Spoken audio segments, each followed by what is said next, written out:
Hi, Sanctuary Columbus. For this month's Communitas Reflection, I was asked to share some thoughts around the topic of fatherhood.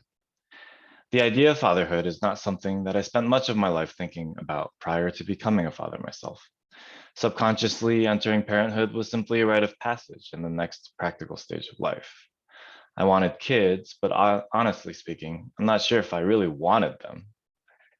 8 years in, it's hard for me to feel that anything else I'm doing is more worthwhile than trying to be a good father to my kids. As a father, watching my kids suffer can be an unbearable task. When Juliet was younger, she used to have night terrors, and in the middle of the night, she would suddenly start crying and screaming for 10 to 20 minutes at a time.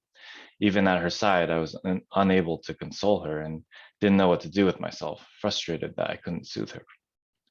Last summer, we found out that Jordan could hardly hear out of his left ear, and then what we thought would be a simple ear tube surgery turned into a much more significant procedure to clear out a mass in his ears, and more recently, do a reconstruction of his hearing bones.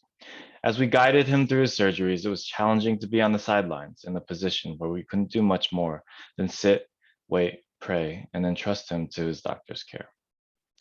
After navigating these circumstances with my own kids, understanding that I am a son of God, his child, that he has these kinds of affections and concerns for me, and even more so than I have for my own children, takes on new meaning and depth. Beyond this, being a father is complex because being a human is complex. And ultimately, fatherhood is about doing your best to guide your children through the human experience.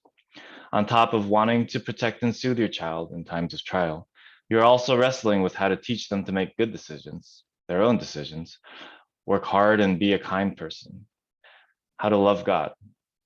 You're trying to figure out how to instill parts of who you are, your culture, your strengths, and your passions in them, while still trying to let them be their own person and trying to spare them from some of the baggage in your own life that you don't want them to bear.